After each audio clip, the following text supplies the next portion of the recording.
konten sejarahnya seperti Action Operation Group, ini dia base-nya di Kadena, Jepang.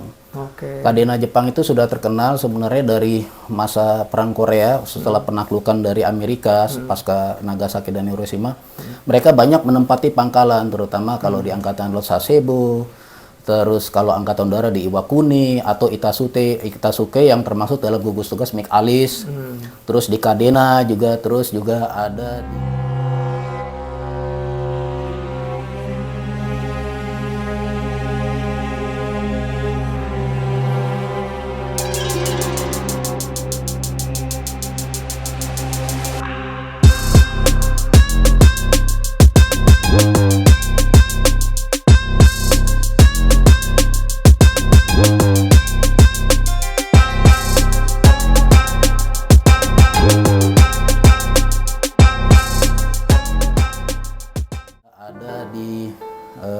Okinawa pangkalan Special Forces juga, ada Marine Recon juga. Jadi saya berusaha tuh di sini koleksi ini sebenarnya walaupun sudah cuman tinggal beberapa ya, saya hanya mengangkat tuh nilai sejarah. Jadi untuk teman-teman yang memang untuk mau koleksi itu kita bukan hanya sekedar kita membeli sebuah baju, tapi kita sama aja kalau kita dalamin itulah ada sejarahnya panjang. Ya, berarti membeli kalian sama sejarahnya ya. Iya, karena hobi penggiat atau penggiat army ini tidak terlepas hanya kita suka memiliki baju itu, tapi jika kita rasa seperti kita seolah-olah terlarut dalam dunianya gitu, walaupun kita di negara Indonesia tidak mengalami apa namanya perang Vietnam ataupun ini. Gitu. Tapi beda dengan jaket yang CWU ini yang saya pakai ini, kebetulan sih saya sempat mesen patches juga sama. Oh, saya belum tentu. Saya bilang we can try. Saya bisa coba, tetapi saya tidak bisa jamin untuk mendatangkan satu patches yang sama dengan ini. Gitu. Karena kita geser sedikit di Acting Group ini. Di Acting Group ini dia base-nya itu sebenarnya dulu itu pasca perang Korea berkecamuk di Satuan Gugus Tugas Mik Alice. Dia aslinya base itu di Korea. Namun setelah lebih dari memasuki dekade 52 memasuki era 60, pangkalan mereka berpindah ke Kadena Air Base. Dari Kadena Air Base itu dia terbagi, ada Satuan Gugus Tugas heli support, ada juga bagian pesawat jet tempur atau gugus tugas Saberjet. Pesawatnya ada juga pesawat satuan intai, kebetulan yang saya punya ini satuan pesawat intai AAC. Jadi kebetulan saya tanya mau jual berapa, dulu rate-nya sekitar murah sih waktu itu, cuman 2.300 IDR waktu itu 2016-2017. Lumayan gitu ya. Cuman pada saat saya tanya ke salah satu supplier yang dia punya deposit di US guys, saya akan usaha tapi tidak menjamin akan bisa patches-nya akan sama seperti ini. Berarti ini kalau kita lihat dari patches sendiri ini berarti memang originalnya seperti apa? Originalnya seperti ini. Iya, ini yang Master sendiri dapatnya sudah plus sama ini? Iya, sudah plus ini. Bersama patches-nya sudah plus ini. Iya, sudah plus ini. Oh, oke. Dan yang tadi dibilang tidak menjamin bisa membawa seperti yang ini lagi, maksudnya kalau misalkan mau pesan lagi bisa dapat. Patches yang umum yang terjadi adalah CWU biasanya kalau ini dia akan di ini.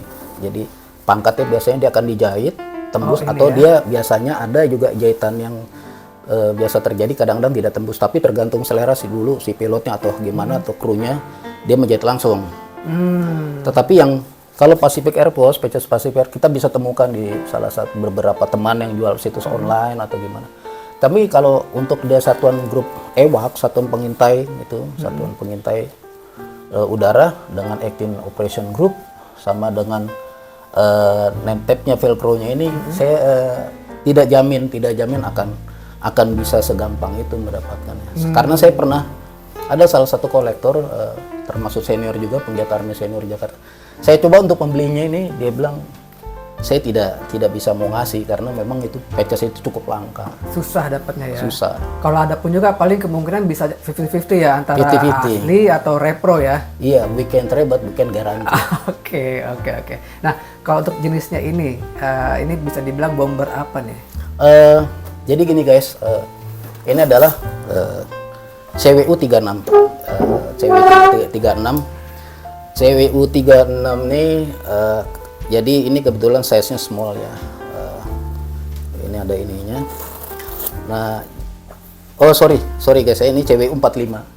CWU 45 ini dia ini aramid, jadi boleh dibilang spesifikasinya dia flame resistant. Nah kebetulan CWU 45 ini dia itu bisa dipakai untuk angkatan udara. Oke. Tetapi ada jaket yang universal antara CWU 36. CWU 36 itu dia bisa dipakai untuk beberapa skuadron tempur, baik Marine, Navy maupun Air Force. Cuman biasanya sekarang sudah tidak ada regulasi karena masalah anggaran kan, seperti kita ketahui juga guys, sekarang Angkatan Amerika ini sama dengan pelaku-pelaku sejarah Indonesia menaikkan lagi pencitraan, seperti sekarang mereka lagi memakai pakaian yang dulu di WW2 itu terkenal, mereka akan mengganti lagi seperti itu. Jadi back to ini lagi ya, bisa bilang kalau fashion itu kan pengulangan masa lalu aja. Kalau fashion itu kan ya, berarti dia memang ingin memperlihatkan bahwasannya barang-barang uniform yang Amerika dulu itu bisa dibangkitkan lagi seperti itu ya. Iya, artinya kan saya juga nggak tahu ya. Jadi kalau menurut penglihatan saya saat ini adalah kalau angkatan bersenjata Amerika itu nggak ubahnya kayak pelaku-pelaku reenactor kita gitu loh. Jadi yang tadinya mereka kayak Air Force itu kan dulu semuanya menggunakan dark brown terus dengan warna kaki atau tan. Nah, sekarang dimasuki era tahun 80-90 mereka menjadi uniform tersendiri, angkatan laut tersendiri, marine tersendiri, angkatan darat. Nah, sekarang pada akhirnya mereka angkatan darat itu mereka kembali ke era masa WW2, mulai dari WW1, WW2, Korean, balik lagi seperti itu gitu loh. Jadi kalau menurut penilaian saya secara sejarah, jadi mereka akan mengulang lagi gitu. Jadi memang ada satu kebanggaan gitu loh. Oke. Ini tebal juga ya, udah termasuk kayak dalamnya ini bentuknya sama kayak linernya M65 ya. Betul. Ya, kalau dari segi visual motifnya gitu ya. Tapi kan ini memang udah jadi satu kesatuan ya. Dan ini udah originalnya seperti gini ya. Iya, kebetulan waktu itu saya dapat seperti ini. Ya, memang saya beli seperti ini gitu. Berarti kalau misalkan dari pengadaan barangnya ini di dunia ini seperti apa nih sekarang, Mas Tar?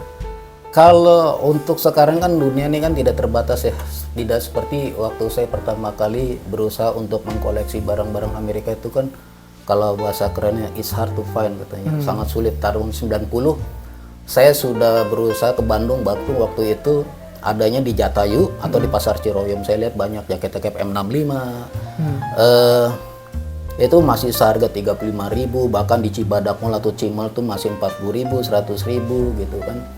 Nah, seiring dengan perkembangan waktu di Jakarta masuklah apa kayak pasar-pasar thrifting gitu kan, di mana di situ ada bal-bal army, tapi kebanyakan Korea. Tapi Korea itu lebih banyak kontennya army karena salah satu base Amerika tuh di Asia itu kan ada di Asia Tengah, di Jepang sama di Korea gitu. Jadi saya sering menemukan jaket model P43-nya USMC atau gimana gitu ya. Jadi kalau dulu itu kan kita terbatas masalah online dengan dunia luar lah, tidak seperti sekarang orang bisa beli lewat eBay atau kayak gimana kan.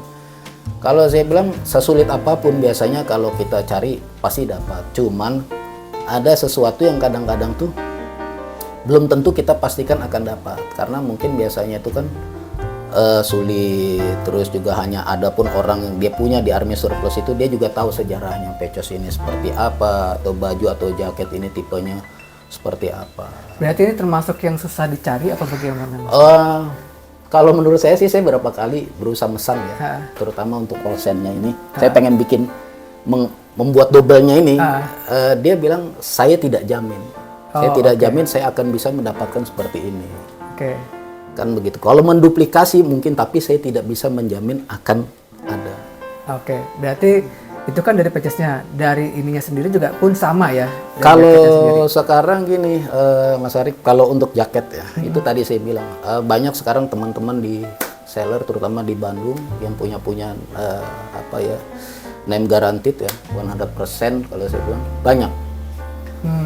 Kemarin saya ada case, ada salah satu teman lah, mama gitu, bergerak dia di seorang motoris, dia pengen mereka ulang. Saya bilang mereka ulang seperti apa. Jadi kalau kita mau mereka ulang, seumpamanya dia mau bikin di sininya ada gugus tugas midway-nya, dia harus tahu midway-nya itu gugus tugasnya apa. Saya tanya, apakah Charger 161 ataukah Tomcat ataukah Jolly Roger, kita harus paham dia tergabung dalam carrier vessel berapa, kodenya berapa, atau kalau dia mau lengkapin matrusnya itu kayak seperti apa, dan itu dia tergolong dalam gugus tugas apa, seumpamanya Armada Pasifik itu di mana. Berarti tidak hanya sebatas lu pengen ngeduplikat, tapi harus tahu literasinya. Harus tahu literasinya. Tahu sejarahnya. Terus tahu tematiknya apa, ya kan? Seperti kayak itu. Ini ya. Iya. Jadi nggak bisa asal main tempel-tempel aja seperti gitu ya. Ya sebenarnya sih gini. Kalau setiap baju, jaket ataupun tipenya apapun, kita harus tahu seumpamanya kita mau mereka ulang sejarahnya itu sejarah apa. Kalau kita mereka ulang seumpamanya Navy Seal tahun 50 kan dia masih namanya UDT 13 karena UDT anggota Navy Seal itu terbagi dalam, sebenarnya itu bagian daripada Navy Sea Base. Navy Sea Base itu dia ada construction, ada demolisi. Nah, demolisi ini tergabunglah dia menjadi UDT ini terbagi dalam, karena UDT waktu itu kan keanggotaannya bersifat volunteer, siapa yang mau dia bisa ini dia tergabung. Beda dengan masa-masa pada tahun 60, 70, 80 dengan begitu banyak PT-nya, jadi agak sulit gitu loh. Nah, jadi kita masih paham, kadang-kadang kita sering nemu baju dengan klasifikasi ada edit pocket dengan seperti edit pocketnya tidak ini gitu. Tapi saya baca dari literasinya sekali lagi guys, artinya kita juga semuanya itu kita baca dari literasi dan sejarahnya gitu. Jadi kita bisa tahu, ini baju ini kenapa ada penambahan pocket gitu. Ternyata kita harus paham seperti itu. Nah, ada orang saya sering lihat di online kok ada edit. Ternyata yang dibilang edit pocket itu yang lebih lebih dikenal sekarang itu namanya apa ya? Yang sekarang itu dia bilang untuk combat itu dia bilang itu jadi kayak model acu, OCP itu apa ya? Red cut itu sebenarnya adalah modifikasi dari berevolusi edit pocket 50, 60, 70. Tapi biasanya edit pocket itu lebih populer dipakai sama ground forces-nya USAF atau combat control team, Navy Seal, tapi lebih banyak ke USAF karena mereka kan lebih banyak menaruh ini kan ada fungsinya untuk naruh pena atau mistar atau. Tapi balik lagi ke sini nih Mas Tat.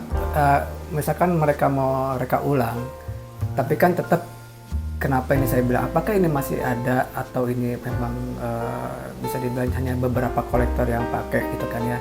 Kan kalau yang saya tahu semacam kayak di jaket-jaket M65 gitu ya. Mereka kan untuk melihat keaslian barang itu kan dari tag label. Iya, ya betul. Kan. Even pages-nya misalkan repro lah, misalkan gitu kan. Tapi kan kita bisa ngelihat dari ininya, jaketnya sendiri barangnya. Nah, ini kan seperti ini kan juga ini udah ada tag labelnya kan ya. Iya. Nah, itu kan bisa dibilang untuk kevalitannya gitu kan ya.